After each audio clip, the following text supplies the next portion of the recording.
Yesu n'abigishwa be basangira ibya Pasika. Umurongo wa 17 uvuga ngo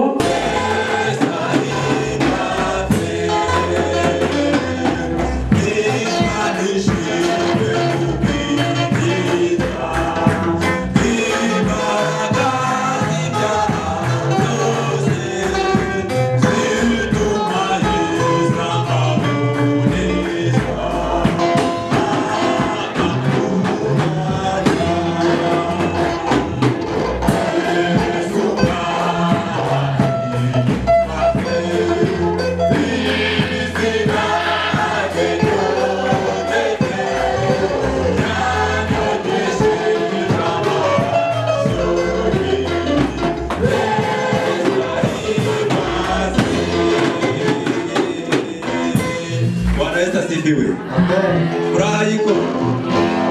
Hapana. Furaha iko? Niba hariho umunezero kuri uyu munsi, niba indirimbo utari, ugerageze no gukubita amashyi, ugerageze no guseka ku maso. Haleluya, haleluya.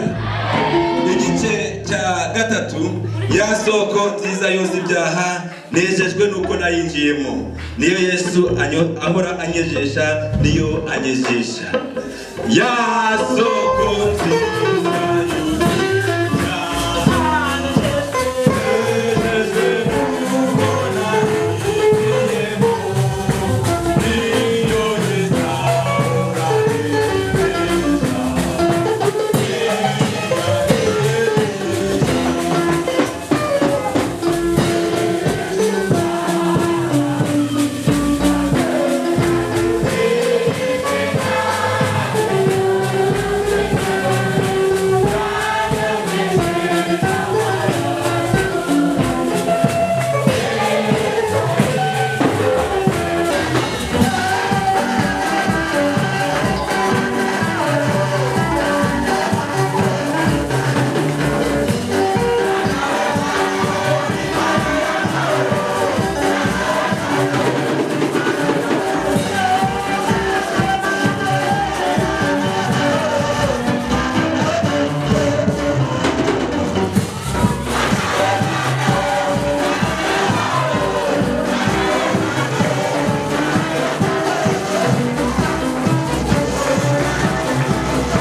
maishani, utumishi mwema naye, shuhudia Kristo maishani, matendo yake na mwenendo wake, masemo yake nzuri, matendo yake na mwenendo wake, masemo yake nzuri.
Yesu alisulubiwa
Thank you.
Bwana Yesu asifiwe. Mfanya kazi kwa jirana. Wakati mzuri wa kupokeana. Kwa jirana za taruma. Tulikuwa tunapokea Baba na Roho Mtakatifu.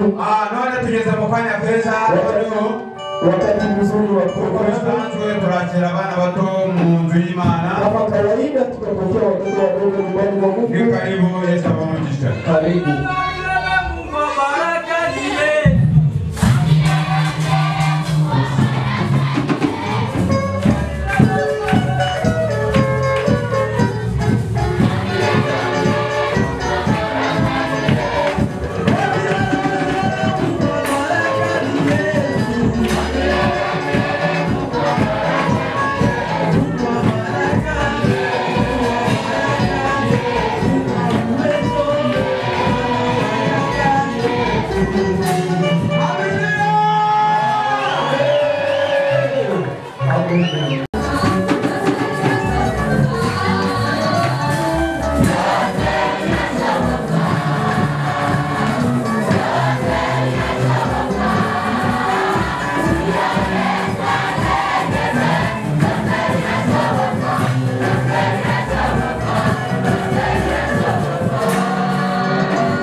Imana iri mu ijuru turagushimye kandi turaguhimbaje.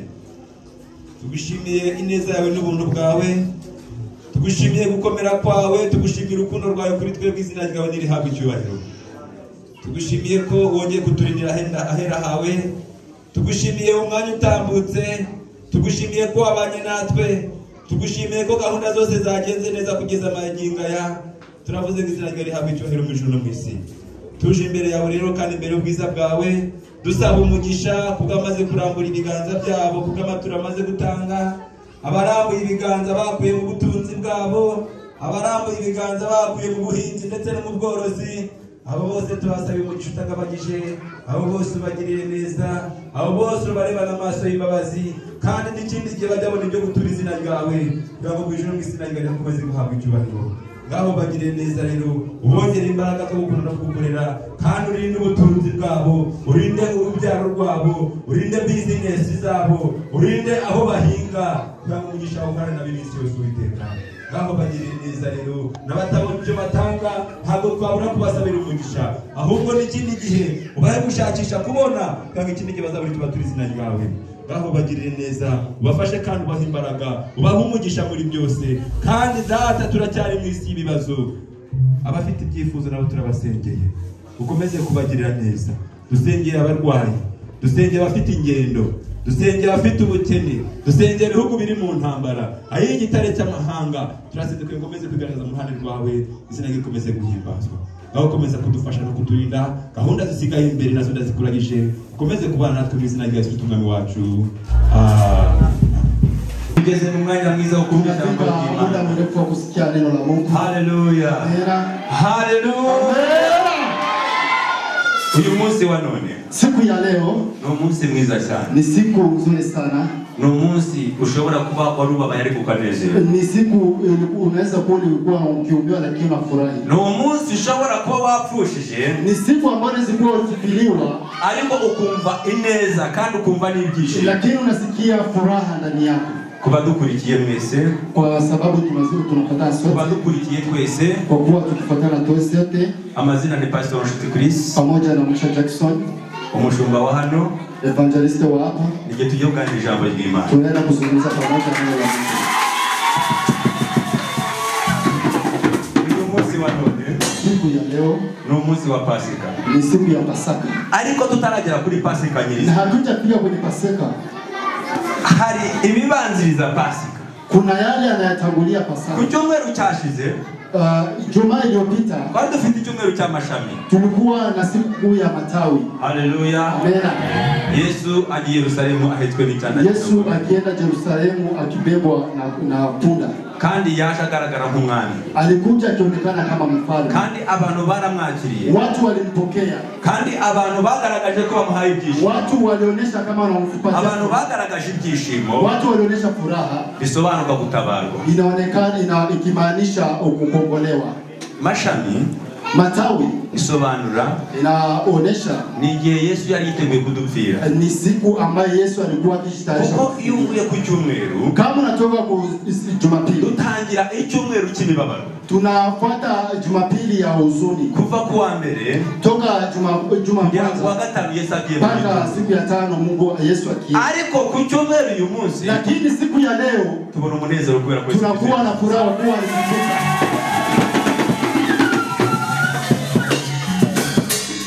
Pasika yacu, Pasaka yetu ifite ubusobanuro butandukanye n'ubwa kera. Inakuwa inaonyesha ama inatofautisha na yale ya kale. Ariko ntabwo turi bugende mu busobanuro bw'ibya. Hatutaenda kwa tafsiri ya zamani. Nta nubwo turi busobanuro ibyinshi. Hatutatafsiri yale aliyotenda. Ariko zirikana ngo, lakini siku ya leo uyu munsi Yesu yadesheje urupfu. Ndiyo siku ambayo aliweza kushinda kifo. Amen. kugira ngo ngewe nawe tubone ubugingo. Sisi pamoja tuweze kupata wokovu. Haleluya. Amen. Haleluya. Amen. Iyo dusomye muri Matayo ibice 26. Matayo 26 ndetse n'ibice 27. 29 na 7 uhasanga ngo niki cyabaye. Utakutana pale yaliyotendeka nyuma yuko Yesu agera Yerusalemu. Pale wakati mbele Yesu afika Yerusalemu. Haleluya. Amen. Yesu amaze kugera Yerusalemu niki. Wakati Yesu alifika Yerusalemu. Yesu ageze Yerusalemu. Wakati alifika Yerusalemu. Kubera ko bamwakiriye nk'umwami. Sababu walimpokea kama mfalme. Bukeye bwaho ntabwo yabagiriye impuhwe. Asubuhi hawakuweza kumpetea, hawakuweza kumhurumia. Kumbi ku cyumweru barasengaga. Dimasho waliomba. Cyangwa se ku Isabato barasengaga. Sabato waliomba. Ariko bwacya, lakini ukikucha asubuhi urusengero rukaba rwabaye isoko. Kanisa inakuwa soko. Yesu nashimwe. Amen. Urusengero rukaba rwabaye iki? Kanisa inakuwa nini? Yesu ntabwo yabyihanganiye. Yesu yale hakuweza kuyavumilia. Bwira mugenzi wangu Yesu ntabwo yabyihanganiye. Ambia mwenzako hakuyavumilia. Abo yasanze mu isoko, wale aliowakuta ndani ya soko, yasanze bavunja, wale ambao walikutana wakibadilisha pesa, abazanye inka, walileta ng'ombe, abazanye ihene, walileta mbuzi, abo bose yabakubise kiboko, wale wote fiko kwenye matako, abirukana mu rusengero rwe, akaondosha kanisani. Bisobanura ngo yejeje urusengero. Inaonekana yeye ndiye hekalu. Haleluya. Amen. Batangira kumugambana. Wakaanza kumuletea. Yesu yari afite abigishwa be. Yesu alikuwa na wanafunzi wake. Muri icyo cyumweru kwa Jumapili hiyo. Iki cyabaye? Ni nini ilikuwa hapo?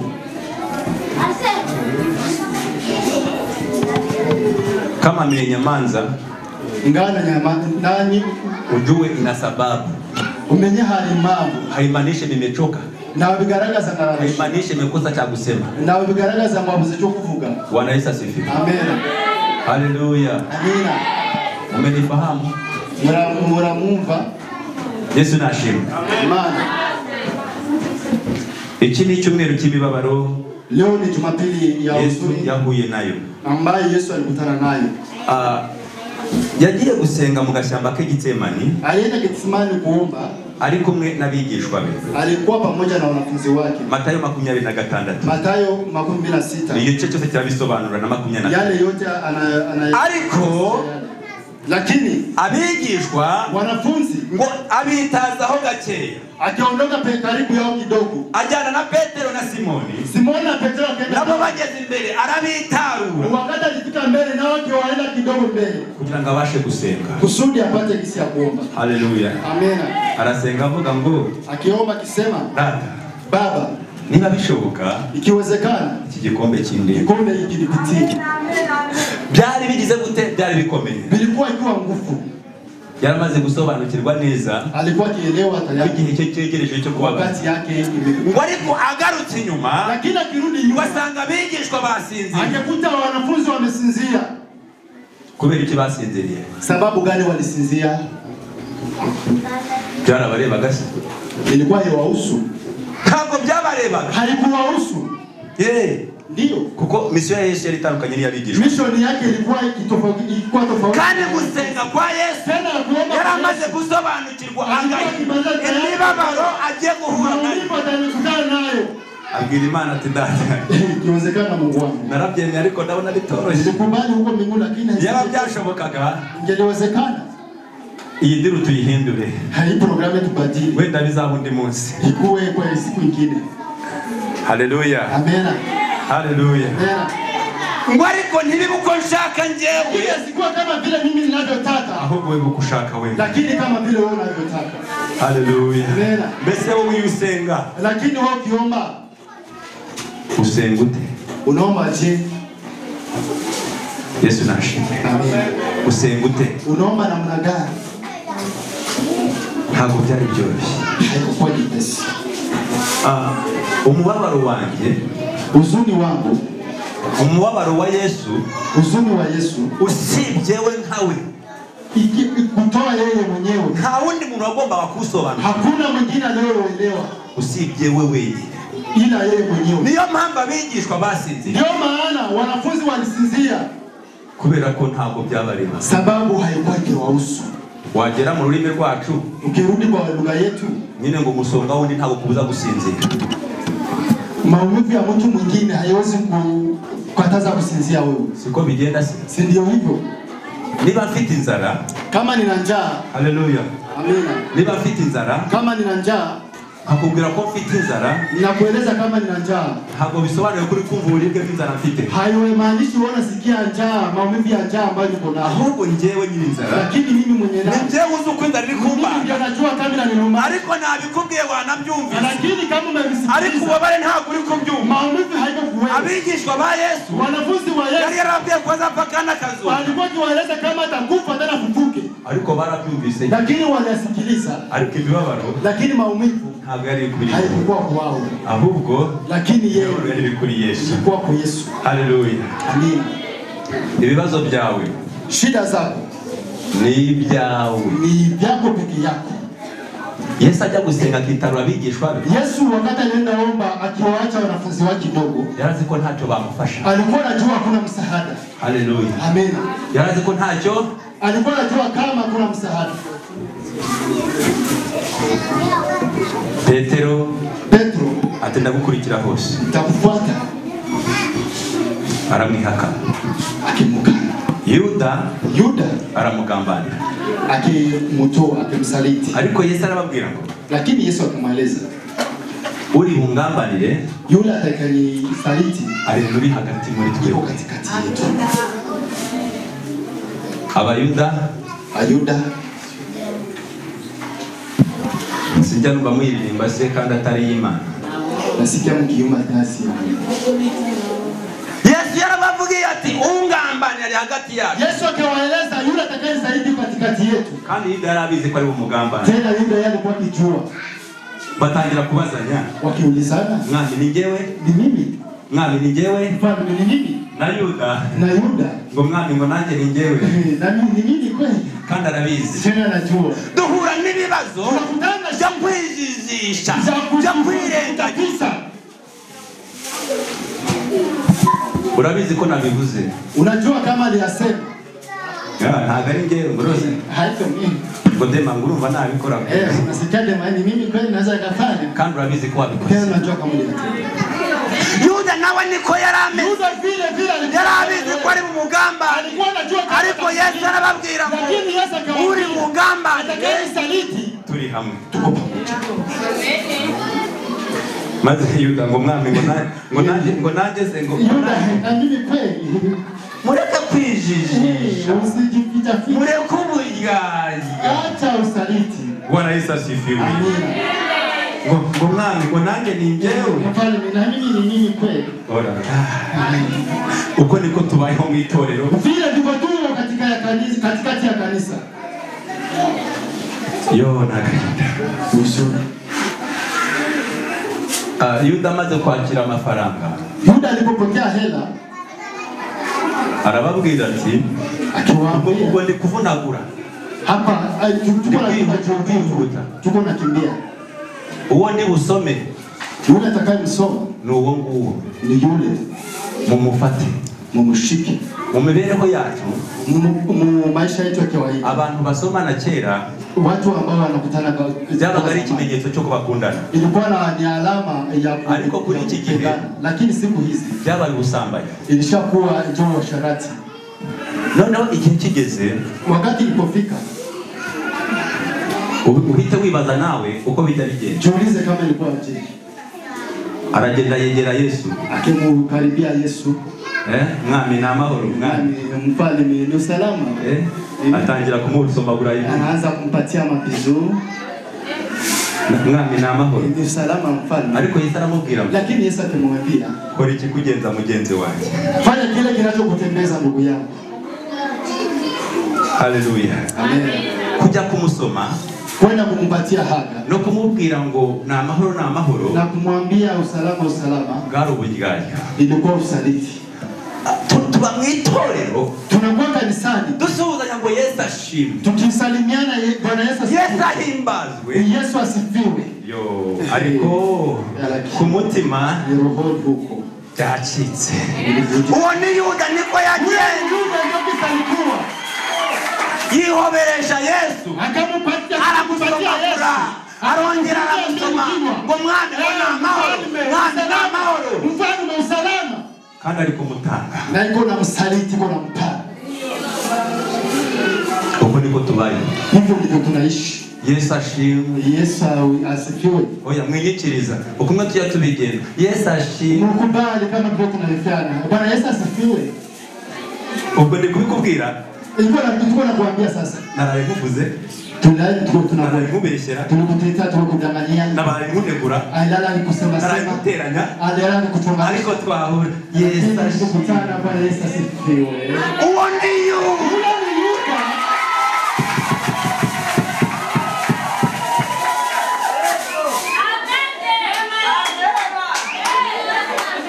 Bwana Yesu asifiwe. Imani yatushimwe. Ariko Yesu aramubwira ngo Yesu akamwambia kora ibyo ushaka, kora ikikugeza. Tenda yale yanayokutembeza.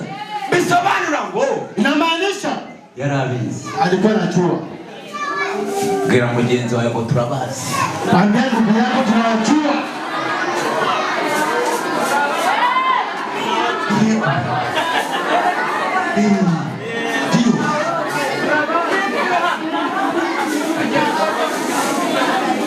Hallelujah.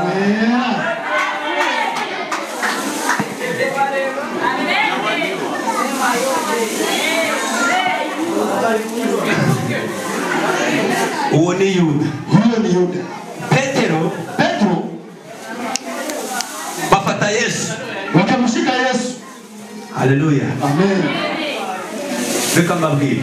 Niwaeleze. Nubona umuntu ari umusambanyi, ukimkuta mtu ni msherati, ntukamurenganya. Usimhukumu. Nusanga umuntu ari umusinzi, ukimkuta ni mlevi, ntukamurenganya. Usimhukumu.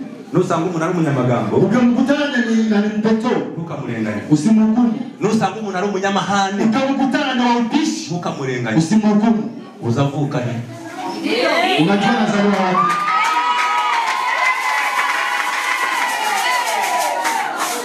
Uzigisekuruza cyari iki? Unajua mababu yake ni wa wapi? Petero wangu wa wumva Petro yeye yatemye umwana w'umutambyi amucuguza alimtoa huku kubera ko bari batatse Yesu bamufata. sababu walishika Yesu. Petero Petro atarabi kumwe y'umusirikare. yeye alikuwa kama hajaokoka, alikuwa askari. Turi kujyana. Tuko pamoja. Bivuga ngo Ninasema nubwo yari kumwe ya Yesu. hata alikuwa na Yesu. Inkota Alikuwa na yake hapa. ntabwo yaburaga hanga. Haikuwa hapa. Haleluya. Inkota yaburaga Kisi kwisa. ya kwake haikukosa. Hari abantu twarokotse, Kuna watu tuliokoka. hari abantu twakishijwe, Kuna watu tulibadilika. Ariko tugifite kamere. Lakini tungali na yale ya kale.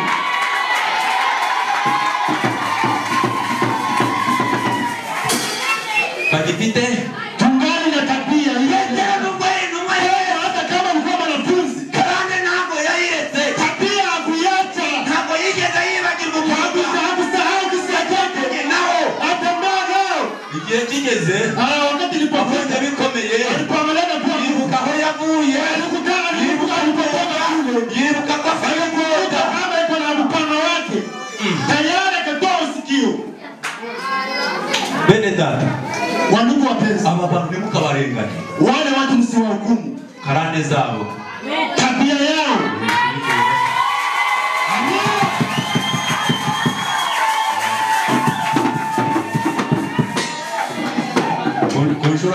Ku nshuro ya mbere bampaye isemu. Hakuna kwanza mfuko.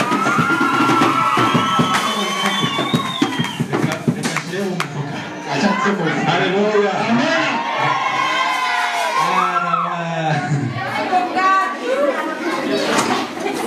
Reka mbabwire. Niwaeleze Niba ushaka gukizwa neza, kama unataka kuokoka vizuri, sengera karande yawe. ombea tabia yako. Umuntu w'umusinzi ntabwo ari we. Mlevi sio yeye, Afite aho abikura. ana yale anapasa liyatoa. Yesu nashimwe. Amina. Niba uri umusinzi, Ingawa uko mlevi, menya ngo n'umwana waza umusinzi. jua na mtoto wako atakuwa mlevi. Yesu nashimwe. Mungu asifiwe. Niba uri umusambanyi, Kama uko msherati, ukabikora gake, unaatenda polepole, umwana wawe azatega ku muhanda. mtoto yako yeye atahusisha kwenye mziki. Niba sengera karande z'imiryango. Ombea tabia yako ya familia. Yesu nashimwe. Yesu asifiwe. Petero yari afite karande, Petero alikuwa na tabia. nubwo yari kumwe na Yesu, karande Alikuwa na Yesu lakini hakuiacha. Iyi nkota yagendanaga nayo. Upanga alitembea nao. Kugenda niki? Unatembea na nini? Wowe ugenda niki? Unatembea na nini? Wowe ugenda niki? Unatembea na nini? Iyo bakuvuze ntabwo wihanga. Wakati wanakuteta unafanya unafanyaje? Wowe utawongera. Wewe unaongeza tena. Ngewe se nta mama mfite. Mimi sina mdomo. Iyo bagututse, Wakati watutukana, umva, sikiliza. reka nkwereke. Acha nikueleze. Nikuonyeshe kwanza. Unanijua? Urazi, Kwetu nahajua. watu rahazi. Siko wa kwenu. Sinagundua Usinizoweye. Mungu ni Na siku nyingine.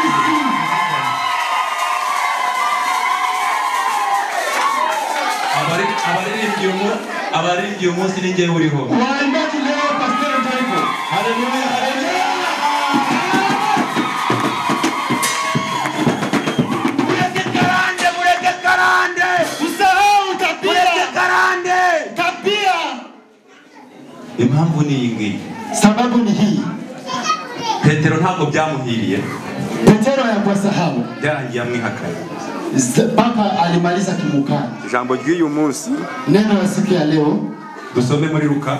Luka, Buriya nari ndi kubaganirira yale alikuwa mazungumzo ibyaranze umunsi w'icyumweru cy'umubabaro wa Yesu Kristo. yaliyoanza kwa siku ya huzuni ya Yesu Kristo. Ariko reka dusoze Acha tukimaliza muri Luka mu Mariko Marko 16 16 umurongo wa mbere. haya yake ya kwanza. Marko Ibice 16 umurongo. sura 16 mstari wa kwanza. Isabato ishize, muri kubyumva? Isabato ishize, Maria Magdalena na Mariya nyina wa Yakobo na Salome bagura ibihumura neza ngo bajye kubimusiga. Nuko mu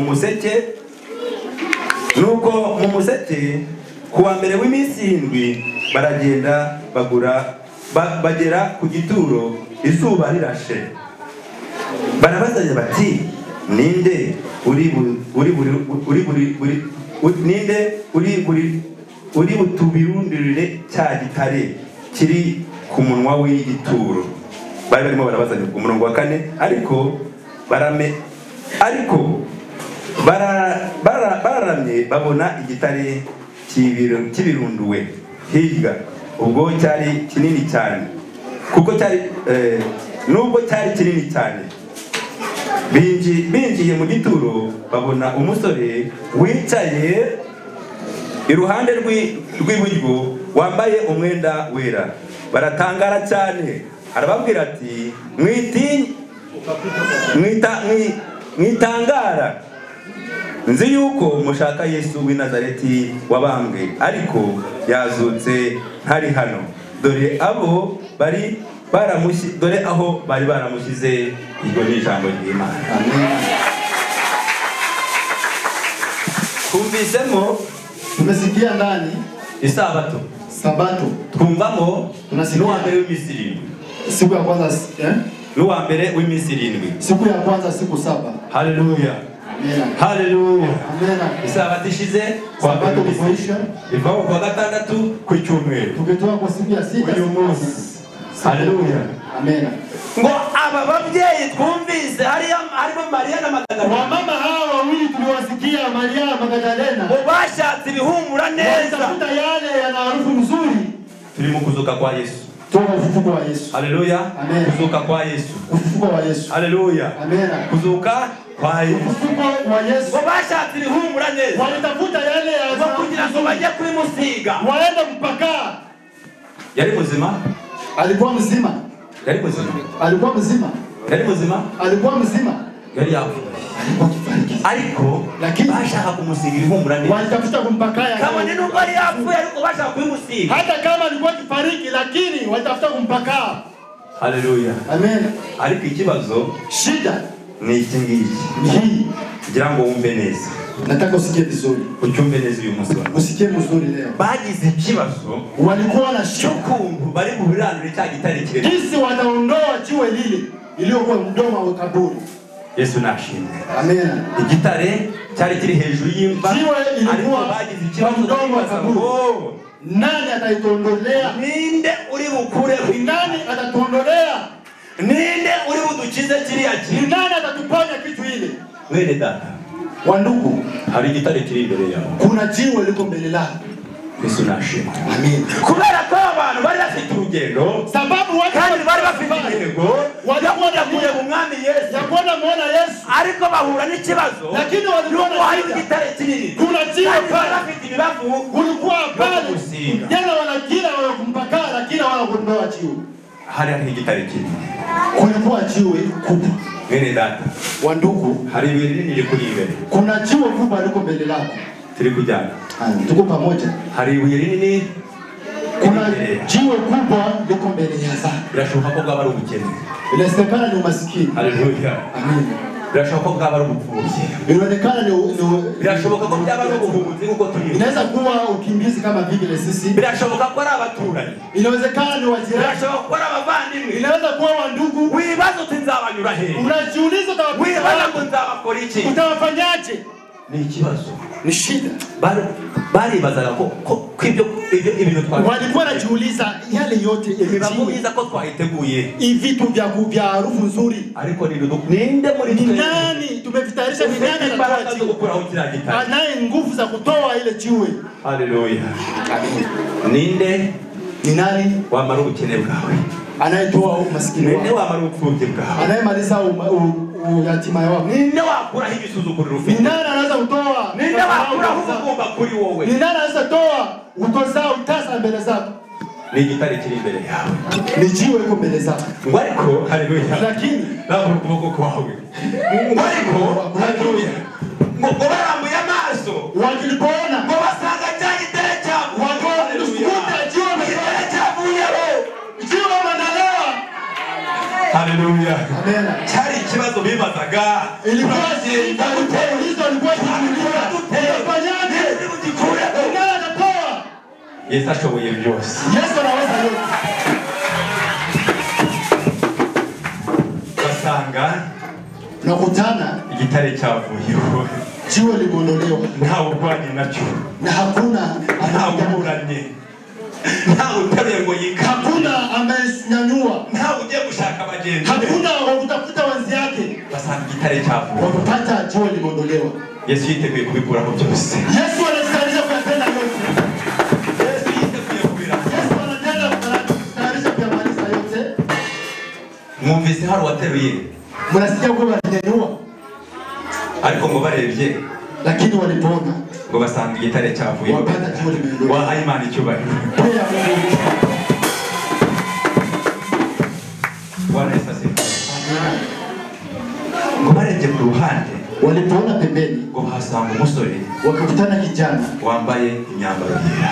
akivaa mavazi meupe, Ngo baratangara. wakishangaa. Aba ngo mwitinya Akiwaambia kandi msiogope, mwitangara. tena msishangae. Yabizi ko mushaka Yesu. Najua mnamtaka Yesu Yesu. ntawe uri hano. Yesu hiko hako Ahubwo hapa, yazutse. lakini amefufuka. Izina ry'Imana ryawe. Wowe ufite ibitare bikuri imbere. Wewe unayejua mbele zako, Wowe ufite imisozi kuri imbere. unaenda mema mbele zako, Wowe ubona ko bitashoboka. wewe unayaona hayawezekani, Wowe ubona ko umeze nka Mariya. wewe unayaona uko kama Maria Wowe Magdalena, ubona ko byagenda nk'uko igituro cya Yesu byagenda. kama unaona jinsi vinatendeka kama vile Yesu vilimwelekea. Yesu yiteguye kubikuraho. Yesu anajitayarisha Kubera kuyaelewa, ko yanesheje urupfu. sababu aliweza kushinda kifo N'ibyawe ntabwo byamunaniye. na yako hayaweza kamshinde. Hari imisozi ufite. Kuna milima unayo, Hari ibitare bikuri imbere. kuna majiwe mbele zako, Hari amagambo akuri imbere. kuna maneno mbele zako, Hari ubugambanyi bukuri imbere. kuna usaliti mbele Hari zako, urwango rukuri imbere. kuna chuki mbele zako. Hagurukira uri. Shimama ulipo, Tufatanyiriza mu gusenga Imana. tukamate Kuko Yesu ashoboye Baba byose. Mungu, kwa maana Yesu ashoboye byose. Yesu anaweza yote. Yesu yiteguye kuraho byose. Yesu anajitayarisha kumaliza yote. Haleluya. Amina.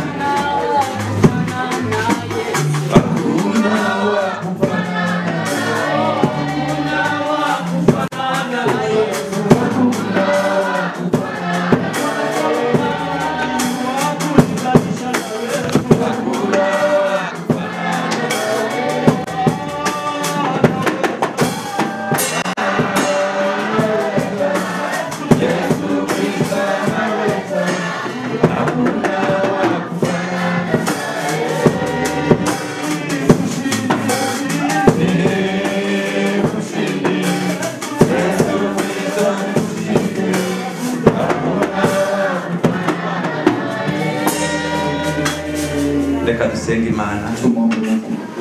Tumusabe Francis aze asenge Imana. Kubwira ijambo. Reka dusenge Imana, twishishe bugufi dusenge. Turagushimye Imana igira neza, turaguhimbaje kuko uri uwera kandi uri Imana idahinduka, wabanye natwe ibihe bitambutse kugeza aya masaha turi mu mbaraga zawe, turavanga izina ryawe rishimwe kandi rihimbazwe. Ni ukuri Imana ikomeye, turagushimye mwami w'abami kuko uwera w'Isirayeli ukoresheje umugaragu wawe akatugezaho iri jambo. Ni ukuri izina ryawe karahabwa icyubahiro. Turibuka mwami wanje urupfu rwawe no kuzuka kwawe.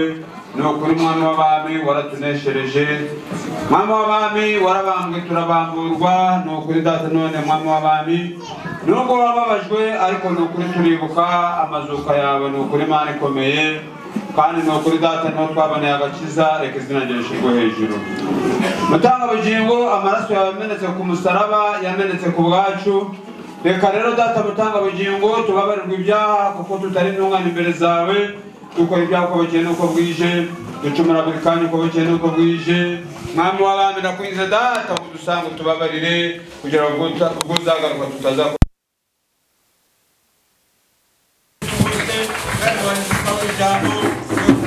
izina rya Yesu. Ngaho data iri jambo basha data kurishitsa mu mitima yacu, ritaca mu gutwara yambuka mu kundi ahubwo rishinga imizi mu mitima yacu kugira ngo data mutanga ubugingo igero tuvana naho ritugeza nuko abafite ibitare byigizweyo mwamwanje abafite ibibazo biri imbere yabo byigizweyo nuko hagaragara ubwiza bwawe nuko dushima izina ryawe data rigomeze kwererezwa bana natwe kandi dufashe rero abafite ibibazo bitari bimwe by'uburwayi abafite ibibazo data mutanga ubugingo bibagoye nakugize data ngo ubabere umukiza ubaruhure kandi ubafashe nuko data ndetse n'abafite ibibagoye by'ibyaha data byo bakora bitandukanye ndakwize data ngo nabyo ubasanga bababarire kandi ubahana no kureka nuko kugira ngo data ubuzagaruka tuzagusanganira twambaye amabanga yagenewe turirimba hoziyana bana natwe kandi dufashe muri byose rero turatuje aho tutuze bana natwe kandi umugaragu wakomeze kumufasha no kubana nawe usabye nkunyize karize ko byose ubishoboye kandi turabikora ubizana Yesu Kristo umukiza wacu urakoze.